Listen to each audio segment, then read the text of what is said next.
Welcome to LaChance Encounters. I'm your host, Alex LaChance. Please like, subscribe, follow, comment, any of the interactive features you have on whatever platform you're listening or watching on would be really appreciated. This podcast has been growing, and I'm grateful for that, and I want to see it keep going. I am highly embarrassed today because I could not find my wedding ring, and my guest today is my wife, Erin LaChance from Ornate Beauty Studio in Manchester, New Hampshire. Welcome on in. Thank you for having me on your podcast. You're welcome. I've been trying since I started. I've wanted I'm you shy. here. I know you are. We're going to break you out of that today. Okay. It's just a conversation with your husband. It's all that's happening. We got some weirdo in the corner, Yeah. but it's just a conversation with your husband. Right. So, as I said, owner of Ornate Beauty Studio, and exciting news with Ornate Beauty Studio, which is part of the reason I wanted you to be on here to talk about it. What's about to happen for you? What's the big move you're making? Moving locations in Manchester still, but down the street a little bit to Queen City Center, which is a new little project down there. I'm super excited. It's going to be a few other businesses, and notably, I'm blanking on the name. Harpoon Brewery? Harpoon Brewery is going to be in there. Just about ready to open. It's been a long time coming. So yeah, it's looking really good in there. Your space is coming along too. What other neighbors are you going to have in? There's Bar Life, which is obviously a bar, like yoga, exercise, Pilates type place, and Clyde's Cupcakes, but they're doing like a little spin on their original business, which is just cupcakes, but they're doing Clyde's Cupcake and Wine Bar, which is pretty cool. Manchester doesn't have anything like that. I think the official is dessert and wine bar. Oh, is that what it is? I think so. I think you're right. Yeah. Yeah. So nice. pretty And cool. there's an indoor golf facility going in there. That's what's that going to do for you going forward with you? Actually, first of all, let's say, what do you do? What does Ornate Beauty Studio do? Primarily focus on permanent makeup. So we do mostly microblading, lip blush tattooing, eyebrow tattooing, all that kind of thing. And then we also do aesthetic services like waxing, eyelash extensions, tinting, brow shaping, maintenance, that kind of thing. Is it just you? There's 3 of us, just a little group of 3. We're going to be having some more space when we move, so we're going to be opening it up to some renters potentially. So I have a largely male audience, I believe. I don't know. I haven't really looked at the demographic, but for those that have never cared about their eyebrows, what is microblading? Microblading is a form of tattooing, but it's with hand tool. So microblade itself is like a tiny little, very small, probably like 7 millimeters, if I had to guess, a little row of needles that are lined up that make a blade. And the artist essentially just like etches on little strokes of hair. So it mimics natural hair strokes or eyebrow hairs for people who don't have any or want more. And obviously, I know the answers to a lot of these questions I'm asking here today with you, but it's like I do that with a lot of my guests. I just had Sean, an insurance agent, on. It's like I've talked to Sean a lot. I know a lot of his answers already, but try to get the guests to talk about their business. But so what the point of saying, like, admitting that I knew the answer to the question, because I was going to say, obviously I see your social media all the time, and you can't, like, it's really amazing with what you do is like you can't tell that's a tattoo on these people's faces. It looks like their natural brows from a distance. Yeah, nobody wants it to look like a tattoo. Right, exactly. Yeah. And we know, because we've laughed about it together, that not every microblading quote unquote artist actually pulls off that effect. Yeah. What's the training and process look like to get involved and make that a business? So in our state, there's a couple different routes. So what I did was a tattoo apprenticeship. So that's about 1,500 hours of doing time with a tattoo artist. And then more recently... Doing time with a tattoo artist sounds like you're going to prison. Well, the long sentence. Yeah. So basically you learn from a mentor if you have a good mentor, which not all of us do. And then more recently, I think it's probably been like 3 years, there's a microblading certificate that is open for estheticians or cosmetologists. So you go to a separate training, and then after you have your core license, and then you can get your certificate. Cool. Yeah. Now, that last note you just gave me, Nick, is going to ruin me. You don't normally do it so much, but you've done it like 4 or 5 Destroying you. times. I'm nervous with a pretty lady. Nick held up a sign that said, "Stop saying and now I'm just completely self-conscious. I am just like, I don't even, maybe it's the headphones, but I just feel like I have no thoughts in my head. Like, Yeah, that can happen, but you do. And every time I've asked you a question, Okay. you've had thoughts. All right. You're good. Yeah, all right. Erin is stepping a bit out of her comfort zone today, but it's a good thing. We all need to do that. And the world needs to hear you because you are very knowledgeable and talented in your industry. And I think people have a lot to learn from you. So that's why you're here. Okay. Now, the technical process of getting licensed and stuff aside, what are the challenges of becoming a business owner in that industry? What were your steps, and what did you find was, if you had to do it all over again, what would you do differently? And just how did you get from starting to where you are now as an actual business owner? Because I think we talk about this all the time with different salespeople. Is like you get a license, you get a certificate, you get whatever to be able to do something. You don't know how to find clients, how to market yourself, how to run a business until you're doing it. Right. I think, so when I first started this, I think I was a hairstylist for a long time, 10 plus years. Probably by the time I finished, I think I'd been a hairstylist for like 13 years.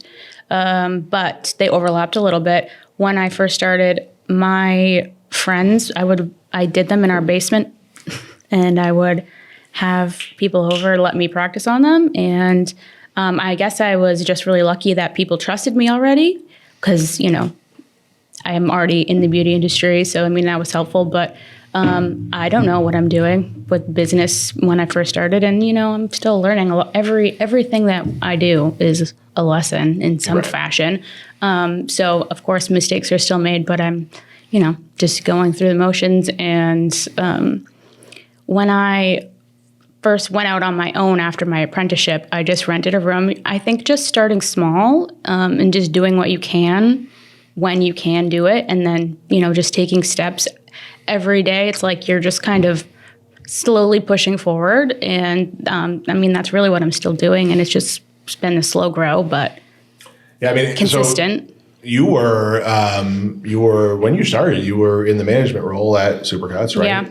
So running a corporate, retail location as a manager full time, new mom at the time, and that's making me emotional thinking about it, to be honest. But you new mom, and then you started this business on your own, and you hear so many people, talk about what they can and can't do, or make a lot of things sound impossible.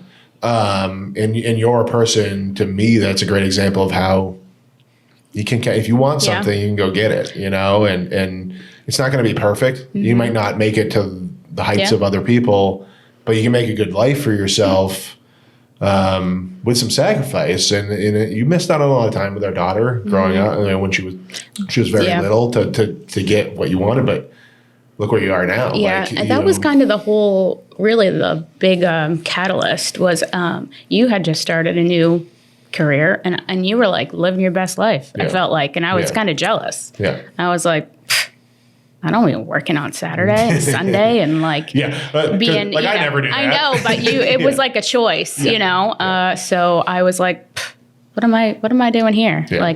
But what else could I do? And in my effort to work less and be in control of my own schedule, I worked a lot more. Yeah. And you were Mr. Mom, I always say. That's sexist. Yeah. I was a stay-at-home father. But you didn't really stay at home. No, never.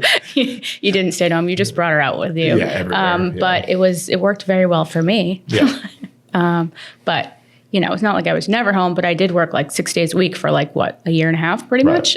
So, we just kind of made it work. With an hour drive to Newington where you started. It was not a good where time. You were doing your apprenticeship and but not a good time. Not a good time, but we were fine. I guess not a good time is Yeah. And it's like, our brain doesn't remember, Yeah.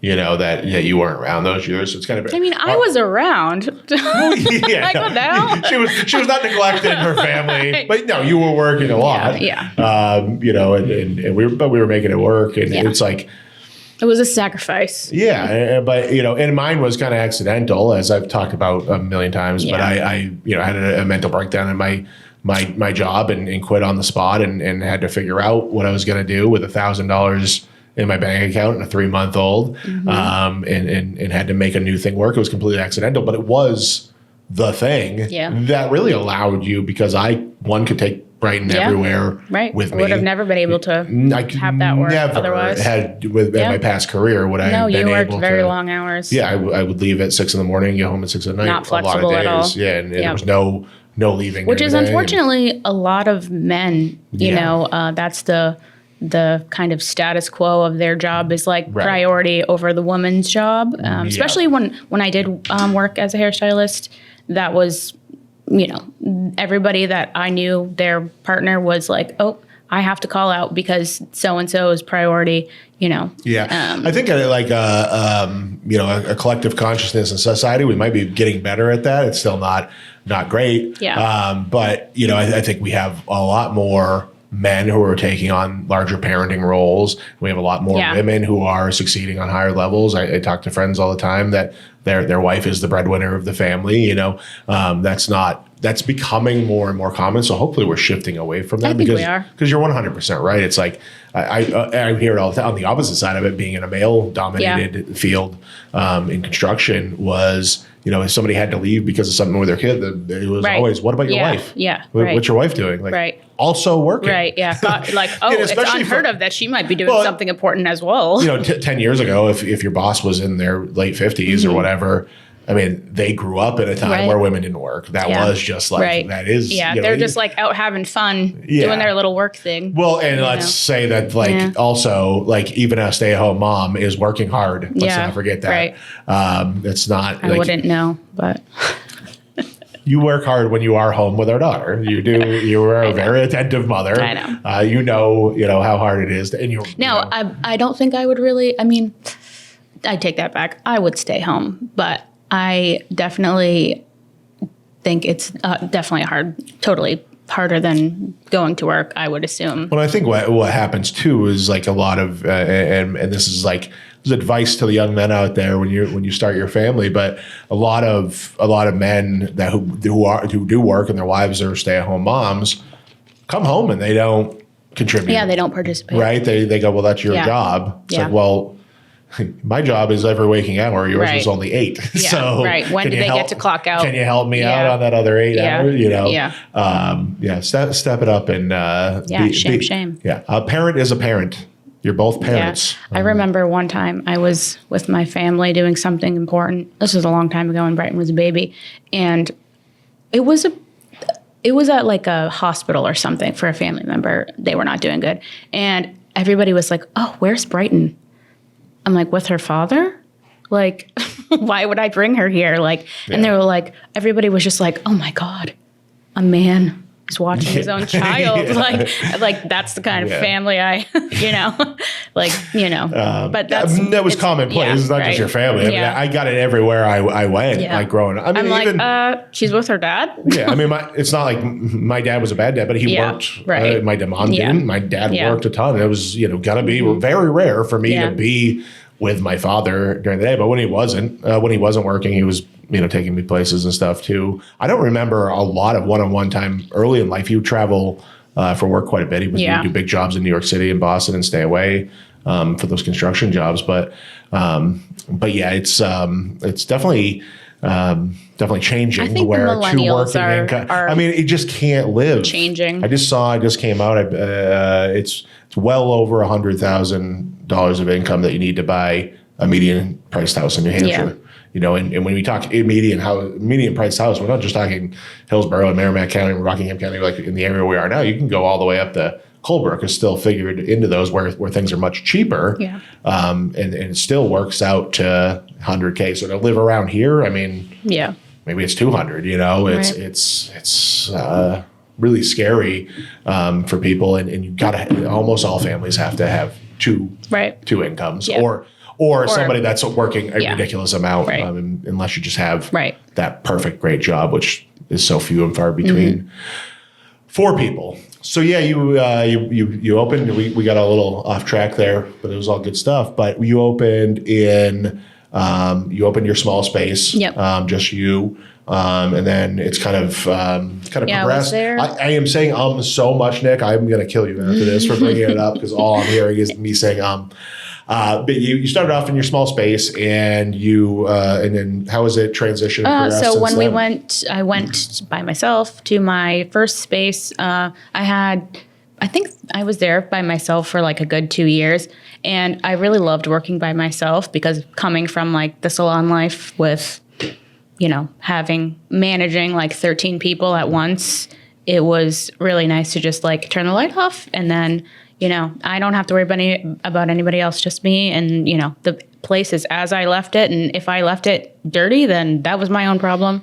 But then it gets a little lonely by yourself. So I took on a esthetician, and just filling in some of the gaps in my schedule that people like smaller services that I stopped offering, like tinting, waxing services, and kind of forwarded them to her. And that kind of gave me more room in my schedule for what I really wanted to be doing, which was more microblading and tattooing, cosmetic tattooing. So then she was with me for a little, maybe a year or 6 months. That's Michaela. She's great. Yep, she's great. And my comedy friends will know her from the bar at the Laugh Attic, but no longer. We now have Shay.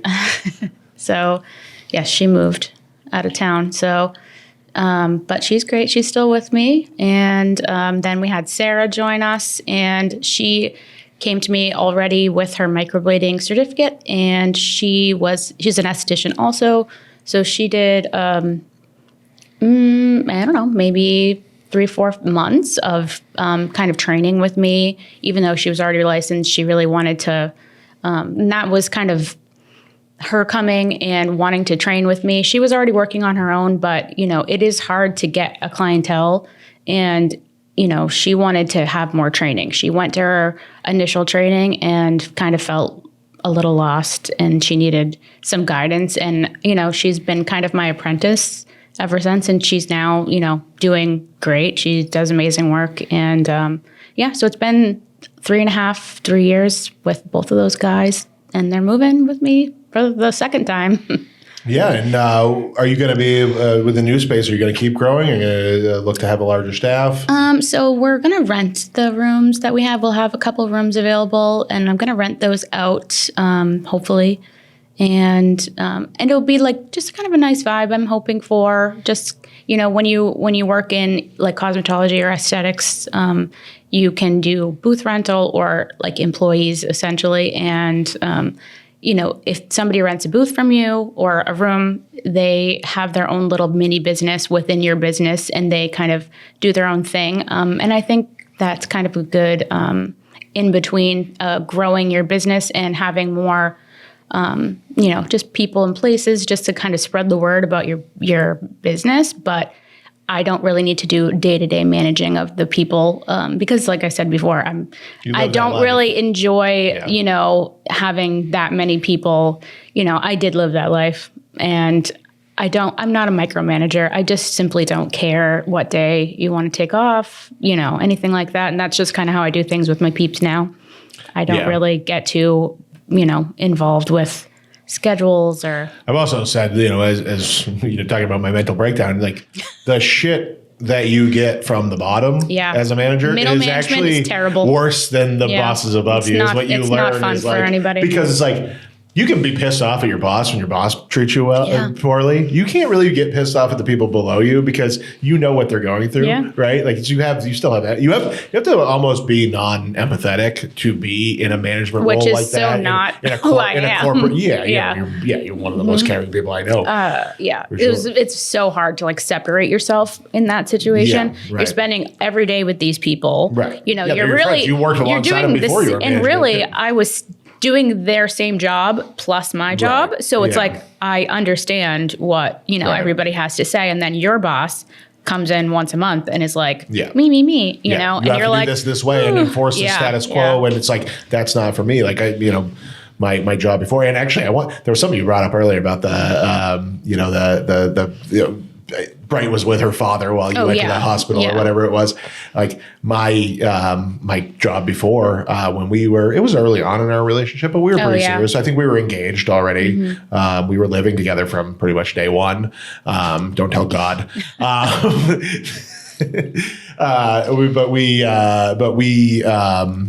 You had to go in for a procedure. Yeah. And it could have been serious, turned out not to be. But you had to go in, and I asked for the day off, and it happened to be the day after the Super Bowl. And my boss came to me, hey, you're asking for the day of the Super Bowl off? Like, we got two guys that have been here for 20 years that also want it off. You can't have it. And I was like, who asked for it off? I'll see if they're cool with giving it to me, because I got to take my girlfriend to the hospital for a procedure. And he was like, she's not your wife. She's just a girlfriend. Girlfriends come and go. I'm like, we're engaged. Engaged ain't married. I'm like. Also, the other guys wanted to stay home because they're hungover from drinking beers on their couch. Exactly. Like, okay. And that's more important. And when I went to Chris, great guy. Yeah. I'm not saying the boss's name. I'm going to say Chris's name because he was who shall not be named. Chris was a very nice guy who I treated poorly many times. Yeah. Because I ended up his manager. Management and I was just a lunatic at the time. But Chris is a great guy. And I went to him and I said, and he's such a family guy too. Like, and he had these same disputes with our same boss too over the years. And I went to him and I said, hey, you just taking that off because you're going to be up late for the Super Bowl drinking? He said, yeah. So I explained to him what I had going on. He's like, oh, absolutely, I'll work. Don't worry about it. Yeah. Like any rational person would. Right. Like if the roles were reversed, I would have been the same way, you know? And then I keep leapfrogging over things we were talking about. They'll string it together for you. No, we don't edit too much for content like that, piecing different fragments together. Sometimes I do watch them back and I'm like, oh, I never finished that thought, but that's okay. That's how podcasts work. Watch any of these long form two people talking podcasts, they all do it. We're talking about the management roles, and I don't know, we'll just move on. Okay. So you've also started a new aspect of your business recently, and you worked so hard. It's funny doing this. Like you said before we started recording, you're like, we've already talked about everything we could ever talk about. It's like, yeah, but we're going to record it now. But it's funny now that I'm doing, because I've seen you do all this. I know every single detail just about. But I watched you work so hard for this next step in your evolution. So tell the world what that's all about. Yeah. So I started doing training. So I maybe in like September of last year, I started down the path of getting certified as a trainer through the American Academy of Micropigmentation. So I had to develop a curriculum for a 100-hour training course to get people certified in microblading. So I worked very tirelessly at night on this lady wrote an entire book. Like, I don't know if anybody has ever tried to write a book. I've started about 12 times in my life on different subjects and made it about 10 Word document pages. This woman designed her entire book with photos, and it's a nice book. It's beautiful. It's like so well designed. You know what's really like not unfortunate, but the book is just like not even. It's a nice little. Not a big part of the. It's just like it's a little reference basically, because I put all of the book into an online course also, so that's what they get before, and then they basically get the physical copy. I will tell you, early on in my real estate career, I went to different seminars and trainings, and I would get these books that they wouldn't really use much in the class because they had a PowerPoint up, or we're doing other exercises or whatever. But I keep them. Actually, there was a mortgage one I went to last year with about income calculation, and we did use the book in the class, but I have kept some of those like on a shelf in my office, and I will grab it. Like, won't remember some piece of information or some detail, and can go back and look at it. So it may be getting value. I've definitely referenced books that I've gotten from trainings and stuff, and they're just kind of nice to have, anyways. And also, it's really a beautiful book. Yeah. Not gonna lie, it's a nice book, but that was obviously a core piece of developing the course. But then you have to do the whole syllabus, very down to the hour, because they want to make sure you're, covering everything that needs to be covered in the 100 hours. So. The level of work that you put in, and I was just like, does a college professor you're like, even you're have still to do doing this? that? Does a college professor even have to do this before a semester? Like what? The level and probably not, because they actually have textbooks they can use, right? So they're not designing their whole. Well, it was quite intense. You were really like. There's so many things that people get into for businesses, and I'm not knocking anybody, but it's like they're stepping into something that's already been designed. Yeah. It's something that's a path that's already been forged that they can just kind of replicate and customize for themselves. But I mean, that process was 100% from scratch, because I think are you still the only New Hampshire person there's doing one this other person that according to the website, I don't know of them. I never really heard. I'm not sure if they're active. But, they're registered to do it. Yes. But they're in the course requirements. You could use books and things from other resources. But I didn't want to do that. I wanted to make it my own, my technique, how I do things, because a lot of people that reach out to me about it, they want to know how I do things, and I'm trying to tap into you do what you do. And sometimes it's you don't even really know why you do what you do, but just really thinking about it long and hard, okay, this is why I do it. This is why I like to do it. Yeah, I think that's so valuable. I know whenever, somebody asks me, for advice in real estate and I have to analyze what it is that I do. Yeah, sometimes you're just I don't really know, but that's just why I do it. And it can go both ways. It can either open up the door to improve on that when you start thinking about it, or it can go, oh, I've actually been wasting my time by doing that, Yeah, I could do it better or more efficiently. Right, it makes you think about it. So it's so much value in being a trainer, not just for the fact that you can sell courses, but just, it's such a good personal development. Well, and a lot of times when I was writing the book, there's some things that through your training and through experience that how to do, but it's almost like the why of it was so much more clear, and I just feel like it made me a better, it really, just connected a lot of dots that I'm just kind of doing because I know that's what you're supposed to do. Right. Now it's so much more clear, and it makes it all just really clicks more when you really kind of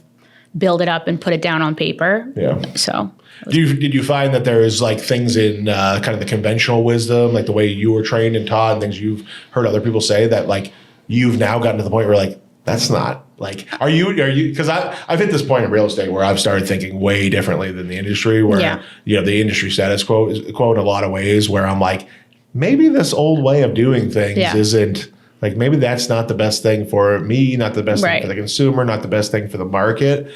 I've been around long enough to start having, and we kind of started these paths at the same time. Yeah. Are you as a trainer, and now that you're in that evolution, are you starting to break out and be I am actually I don't want to sound conceited, but the way I feel is I'm above 90% of the people as far as the understanding and not the income, because some of these people are just slaves to the game. Yeah.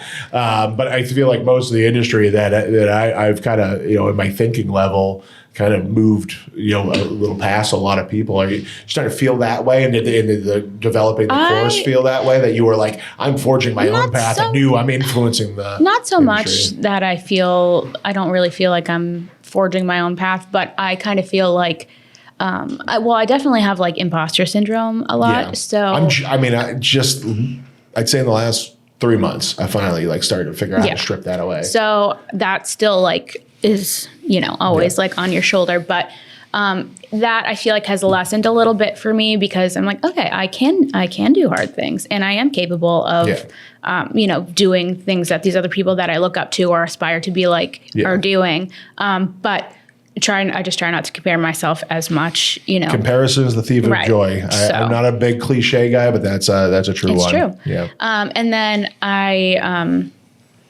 when I'm, the beauty industry, in my opinion, is entirely subjective, like, because everybody thinks certain things look Right. better. So there's a lot of like discourse on like what is, should be done and shouldn't And be done. styles change as Right. well. So, and I mean, I think in my industry, it's not so much like, it's aesthetic things, but more like safety things that certain, I don't know if safety thing is the right thing, but The safety kind of never right, changes unless the yes, science right. changes on bloodborne It's more like pathogens doing Yeah. good work and putting out quality work, and like I think there's a lot of people that want to do what I do and get into the industry and think you're going to get rich quick, and are just bad and putting out bad work and not putting in the time and effort to make yourself good. Like this isn't not a cheap, profession to get into. You have to take your initial trainings, and then you really should. It changes all the time, so you need to kind of keep up with that and take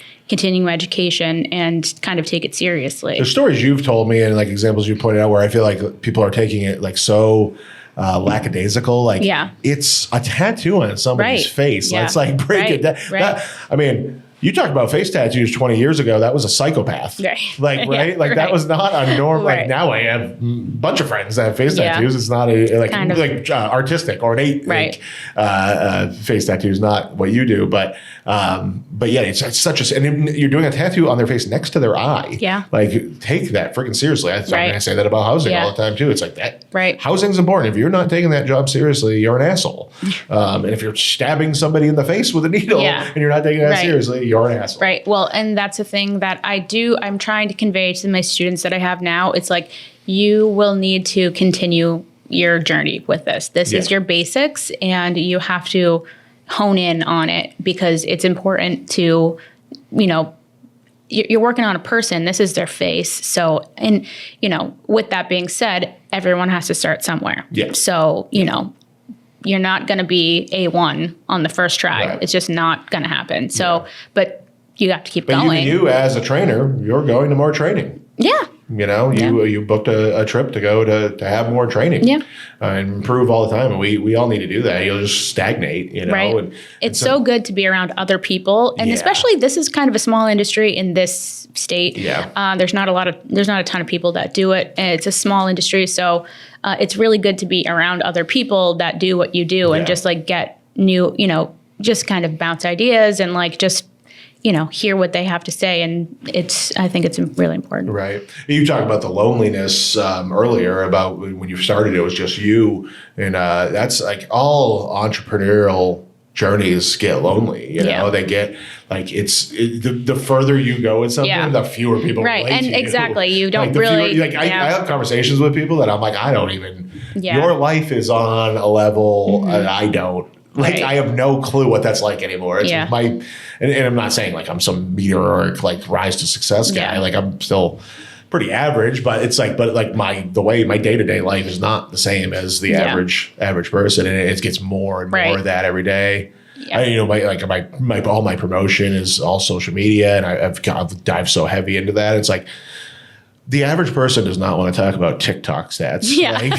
Yeah, I know. I know they don't. So it's like, but Nick over here, like we've gotten real close lately, and it's what his goal is to be. You guys can punish each other about that. Yeah, he can be a creator. Perfect. Creator on, and we talk multiple hours a week about social media metrics and trends and stuff. And I've sent you 3 videos since this podcast. I believe it. He's sending me videos of how to not say Practice your vocal coaches, just completely tormenting me and dwelling on my insecurities. Just trying to help you. I know, and he does. I know he get better every time because of his input. But sometimes in the middle of the podcast, getting the "Hey, you suck" flag is a little rough. But it's fun. We have a good time. I've got some of my favorite clips actually are when Nick interjects because it's just kind of funny. It's like it's a different thing. It breaks up the sometimes monotony because I don't have I'm not getting celebrities in here or anything yet that people are super excited about. Well, you're a star in my household, babe. The main character, both the main characters. I'll say just to change things up a little bit. I will say that Alex, I've heard you talk about her a lot, and it's always like you do everything you're saying here is like really say in private, like when she's not around, about how proud you are of her, how like hard of work she is, all that stuff, and how like also how much you appreciate how much she pushes you to be a better person too. Yeah. So just clip that. Yeah, clip so it. Just fighting, you bring that up. I can just clip that for Valentine's Day. You could get it written on a poster or something. in quotes, Nick Sands. But the interesting dynamic is that you haven't talked about how she pushes you. Yeah, that's true. Well, it's like it's been. You said too. It's like you saw me working in real estate and me building something on my own, and that was a motivator. I could do something else, and you were like, you should do it. Yeah, because I was like. But I think to Nick's point about like pushing each other, it's not so much because you're not like an aggressive person, and you never like something that comes up in like sales coaching is like, are you gonna tell your wife that you can't go on that vacation because you didn't want to make phone calls? I'm like, yeah. Like, my wife's not gonna say anything. I will tell her that. She's gonna go, okay, that's fine. Take the day off. I don't care. Like, but what does it's the I think the way you push me and the way that is just because we're both kind of going through that together. Yeah. And like there's so much, even though our businesses are completely different. I don't understand beauty at all. Look at me. But like we are both going through that journey together and we can both kind of at the end of the day go like, what a shit show that was together. And then we'll do it again tomorrow. And then we'll do it together. And then it's like also both having like the freedom of like schedule and like that's been the best part of the whole thing. To be able to be like, okay, if we want to do this thing, we can do it. Yeah. It might be a hit to our income to take the time off or whatever it is. But like I think that's the push is like being in it with somebody else who's doing the same thing where we're like so much, not in every single detail, but so much on the same page of just like, this is what we want our life to be. Yeah. And that's what we're our main priority. Like we very rarely talk about money. Yeah. We all want more of it. Right. But it's like, it's really, can we be at every one of our daughter's activities? Yeah. Can we occasionally go volunteer at the school? Can we take family vacations? Are we able to, have every Friday dinner and like being able to do that together and make that true and know together that that's the actual goal is the freedom of time and the lifestyle and a lot of times and supporting each other because there's ups and downs that we both go through too where thankfully we haven't both had our like real downs at the same time. When that happens, I don't know, we'll have to pull in somebody else who's doing well to coach us up but like there was we'll get Nick to give us a quote. I'm his sounding board. Well, he might be on the up and up. I don't know. Like let's give it actually I believe I have a date in an income goal for Nick on my whiteboard in my office. I gotta check that. I forgot. I just remembered that. I forgot about it. So it's there somewhere. You had said I want to be making this much by this time, and I wrote it. Up. I think you made me vision board for you. I put it on my own vision board. No, but it's like on my sales tracking board for real estate. It's manifesting it for you. Someone needs to be paying attention to it. I forgot all about it. But yeah, I remember when interest rates went up for the first time after years of low interest rates, and the market kind of shrunk. Sales prices continue to go up in New Hampshire, but and people always go, it's a great time to work in real estate because of that, right? No, there's less transactions. Like overall transaction volume is down. It's a harder time to work in real estate. When we do get a sale, it's better, but it's harder, you know? And I went through a real hard phase in 2022, shifting out of that crazy couple of years in 2020 and 2021. And I was really down. I was depressed. I was at the worst point in my life. Like, and you're probably the only one who knew. I can mask very well as I'm struggling through stuff. And, I was one night just really, really in rough shape. And you looked at me, you said, hey, I can cover everything. You're okay. Take a break if you need to. Yeah. And like that, I started doing better instantly because the stress was off. Yeah. Like I never did. You gave me the permission to take a break, but I never did. Yeah. I went back into work mode without this, like, something in real estate that's really dangerous is like, approaching your sales goals and your business with urgency. Like, it'd be great to get a client, close a client, get a client, close a client, like every 2 weeks. Be awesome. That's not the reality of real estate. It's a lot of ups and downs, big stretches. Yeah. I mean, it's just a long time, like navigating one lead, one client, sometimes it's like I was out 3 houses yesterday with people I've been working with since last summer because they have a very specific house they're looking for in a very specific area, and they're just not willing to accept anything else, and it's fine that they do that. I'm all game. I tell people all the time, you deserve to be picky. You're spending $500,000 most of the time in this market, so you deserve to be picky. And then, the listing I just had in Bow was a year, a year in the making. Quite the stretch. From when I met that client to now when we're under contract with it. So, it's that sense of urgency that people have. So you being able to, because if you're getting on that call and you're like, I need to make these people work now. I have other clients that are under contract right now. They told me they had a real estate agent that they had worked with before me, who every house they walked into, the agent's like, you got to buy this. You got to buy it now. Like trying to high pressure sales them. Yeah.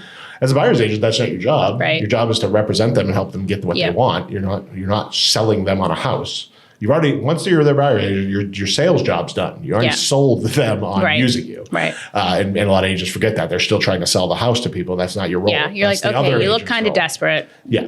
But when you do that, you lose trust. You push people away. And so me being able to come back to work after you had said that to me and go, okay, I don't need to make the sales right now. Yeah. Get back to the basics. And you've done another thing that you've done great with me a lot of times when I've struggled or been less than happy about what I was accomplishing. You always say to me, it's like you did all the work before. Yeah. It's like you've been doing it, you haven't stopped. Right. You've always pushed forward and it's gonna come. It's like, and it does. And it's like, but I've told a lot of people recently, I didn't get used to the roller coaster ride of real estate until probably this year.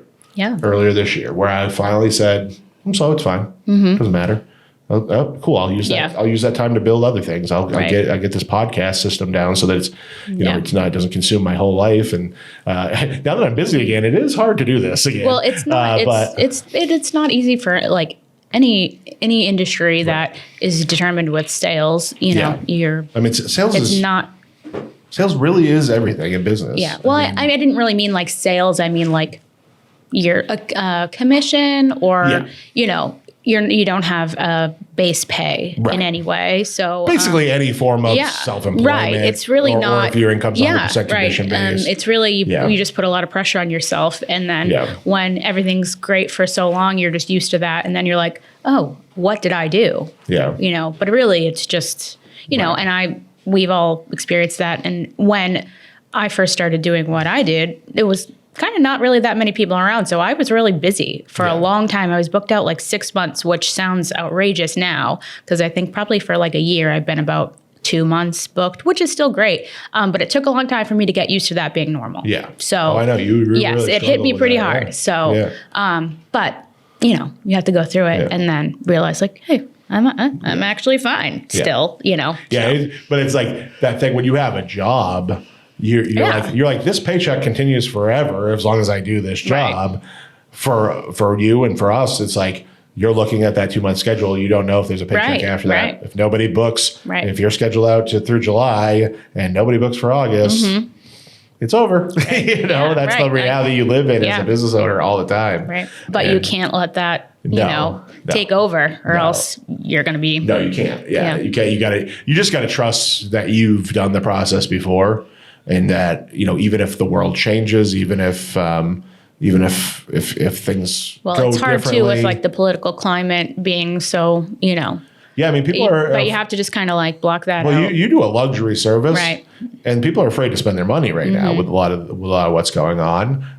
Credit card debt is at an all-time high. Like people are, there's some economic issues that are based in some politics, and I mean it's always scary. I mean, our friend Josh with his barbershop out in Dover, I remember when he was launching that, he said his dad was pushing back a little bit on him, going, I don't know, there was a cousin or an uncle or something. They owned a barbershop, and then everybody wanted long hair in the 70s, and all the barbershops were gone. Yeah. And it's like, hey, that's, you know, and it's something that happened, but you can't say it never will. Right. If the hairstyles become all long hair. Right. You get my haircut every time. I'm wearing a hat today because it's been you do need a haircut. Yeah, it's been like 12 days. Like, you know, if I had long hair, it would be every 3 months, you know, so that's a lot of barber appointments that go away. But you can't. But you can't dwell on it. What ifs? You can't, that's another thing too. It's my friend Matt that was on here a few months ago that you know very well. One of the clips that I just noticed it again because somebody liked it somewhere. But one of the clips I pulled out of that was him saying, if you try something and you fail, who cares? Right. Start again. You had nothing before. Yeah. You know, like if you had a full, like leave it, don't have a mental breakdown and leave screaming at everybody like I did. But if you put in your 2 weeks notice and you were a good employee, somebody will probably have you back. Yeah. The labor market is terrible. They still would have taken, they still almost hired me back. Yeah. They still almost hired me back. True. You were twice. that good. Yeah. Actually, twice. You were that good. I've been offered 2 different roles back at that same company after leaving screaming at people, literally threatening violence on people as I walked out of the room. That's another thing that's just fine with men. They're fine. You know, like you had your little mentee B, but you can come back. It's fine. B. I've heard you say mentee B a million times, but having it recorded is hilarious. Mental breakdown, in case anybody doesn't know. That's the trendy. That's what the kids are calling a mental breakdown these days. Erin's very trendy. Yeah, I know. You sent me that thing, which was rude.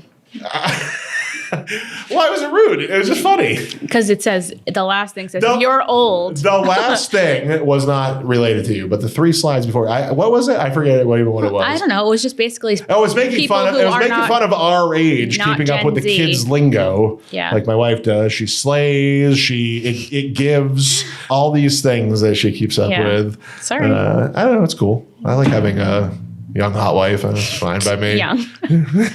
You pretend. I do pretend. I will keep You're 6 years younger than me. I am. Let's not forget that. Let's not forget that I'm going to die first.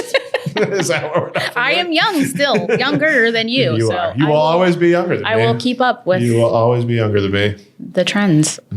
I haven't kept up with the trends. It's part of the industry that I'm in. That is true, yeah, and that is on a serious level. That is why I'm like, oh, that's good. It's good that she does that. You know, losing touch. Yeah, gotta say. I usually am like 6 months behind. And you're seeing it on the Facebook reels. Oh, stop it!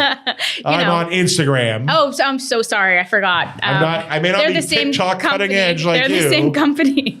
Yeah, but everybody knows TikTok sees it first. Then it goes TikTok's to Instagram Gen Z, Instagram's millennials, Facebook's Generation X and Boomers. If you're a real loser, Reddit sees it first. And eventually. Yeah, but when you're seeing it on Reddit, it's not even cool yet. So you want to stay away from that. You're just going to be a loser. I only go on Reddit if I Google something, and then I go to the Reddit. I don't have a Reddit account or anything. I get most of my trends off 4chan. That's where I go. Perfect. 4chan and Pornhub. That's how I follow my trends. Why don't you give a shout out to everything that you would like to plug? I don't know why I said shout out. Well, I guess I'm just plugging myself, my business. That's exactly. Ornate Beauty Studio. If you need any microblading, permanent cosmetics, and where do they find aesthetics, on Instagram, we're just at Ornate Beauty Studio, and we are in Manchester, New Hampshire. We're moving. So website also? Website is ornatebeautystudio.com. And online. And Erin's personal account, she's been very nice and only promoting her business so that it helps everybody in her business, but she is at @browsebyErin_. Yes. I don't know why both of us have stupid underscores in our usernames. That's all that there was already an Erin. Probably. Actually, I Googled this morning just to I wish I had a better Instagram name, but yeah, well, I Googled this morning just to get a quick I know, but you can, but then to me it's kind of just linked like everywhere. It's kind of like stuck now in my head. I've had it for Well, I actually remember when Instagram came out, 7 years. or no, when we got married. Your old personal account is Erin Sawyer. I'm an OG. Well, I stay the same. But everybody was using their like old nicknames when Instagram came out. Oh. Like I have my Break It Alex account, which was like my punk rock nickname from like a decade before. And like a lot of people were using like their old AIM screen names. So I remember saying to you, like, don't change your name on Instagram. That's not that. I was following the trends then. And I was like, don't change your last name on Instagram. But yes, Erin, go see Erin. She's being modest and promoting her whole business, not just herself. But I don't see the other girls' money. So. No, support Michaela, support Sarah. That's all a great staff over there, and look for their move to Queen City Center. That's going to be so cool. Very excited. It's a long time coming. It was a long process, very painstaking. We're wrapping it up, but it's almost at the end of that road, and it's going to be a huge, great addition for Manchester overall. So, thanks for coming in. Thanks for having me.